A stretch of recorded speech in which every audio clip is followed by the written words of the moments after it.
more. Right, two women who are not lesbians, waiting for a man. Like, even in the Buffy comic, Buffy was in bed the whole issue with her. That one moment she had a lesbian moment, and she was in bed the whole issue. But like, will we ever see that in a comic book with a man, another man in bed, the whole issue talking after getting down, getting busy? I don't think so. I think part of the problem is that even though comics, they're not just for kids, there's still this, I think, subconscious belief. Yeah, even with comics that really aren't for kids, that it should be, protect the children. Have hyper violence, but two guys kissing. Can't show spurting blood. Can't show sprays of bullets. So I think that's part of the problem. I think just comics in general are a lot more traditional than TV, television shows, and sci-fi and all that, because they've been around longer. And I think a lot of things that were started way back then are still being followed. And that's one of the biggest difficulties that we have. I think also a lot of this, you have a lot of direct, ground-based artists and creators who are queer, but the further up you go in the ranks, the fewer and fewer, even women, much less queer men or women are in the ranks. Well, even if they are, they're probably going to have to be closeted. Yeah, exactly. So I do have to jump in and say that of the major publishers, I have to say that DC is absolutely astounding in their diversity of staff and the people that they hire, and also in their receptiveness to new ideas in their books, because they are miles ahead. I think of Marvel as like the 14-year-old kid who's kind of, the 14-year-old boy who's embarrassed to know a gay friend. Like, not necessarily a bad kid, but he's totally not ready to be friendly, And DC is not. DC is maybe a mature 17. Yeah, I was just going to add, there's Roger was pointing at I have my own her.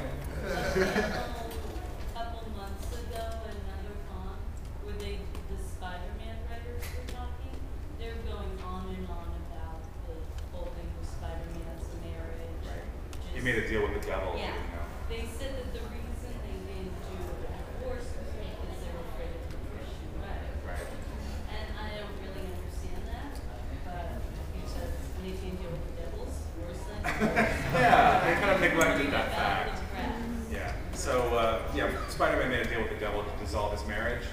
Quick and painless. I think it's the same kind of issue.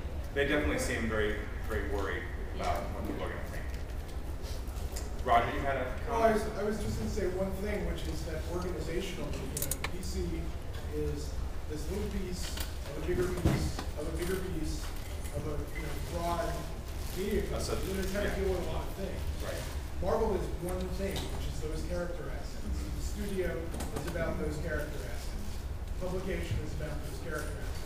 And it's kind of a combination of who it is and who's there, but also this idea that we have only one thing. Right. So one solution maybe to problems of companies behaving a certain way would maybe be to become rich and famous creators yourselves, change the balance a bit, and get more voices out there, right? Yeah. I think the last question, we only have like 3 minutes, so this is the last question. It's sort of a comment observation as much as a question. One of the reasons I think why you especially haven't seen male pairings as much as, like you said, there's the basically homophobia, but also speaking as a bisexual woman, as a bisexual fan, they severely underestimated the sheer number of female fans who want to see guy-on-guy action. Yeah.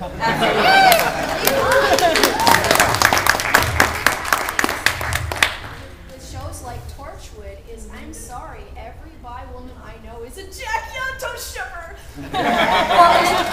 And I think the whole Marvel issue that's going to be interesting is that I just found out that Marvel's retaken the contract for Anita Blake Vampire Hunter series that originally the Dabble brothers were working on.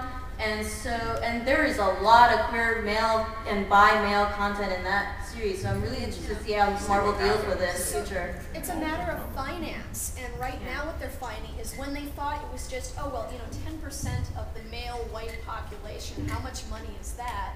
But suddenly they're finding out that girls have lots of money, and we like to read things and see things too. Absolutely. And also, so that's I mean, driving it too. Yeah, and I think also that they are underestimating the fact that people are different now, and people appreciate a good story. And I think the more specific and the more honest about a specific situation it is, the more universal it becomes. Right. And I think it's time. It's just time. Well, I would say especially in DC's Manhunter, you're saying, Obsidian, right? His name, right? He came out as gay, which no one knew the whole time he's been in comic books for years. Suddenly started dating the main character's assistant, and it was kind of handled in such a great way that it was never in your face. Yeah, Manhunter. Yeah, and it's written by also a gay writer who's just phenomenal. So if you haven't read Manhunter, you should. But she has a gay assistant who's dating Obsidian, and it's done in such a way that's not in your face. It's just like another character, and they did have a moment when they were in bed together, so we said something. Well, thank everybody for coming. We had time.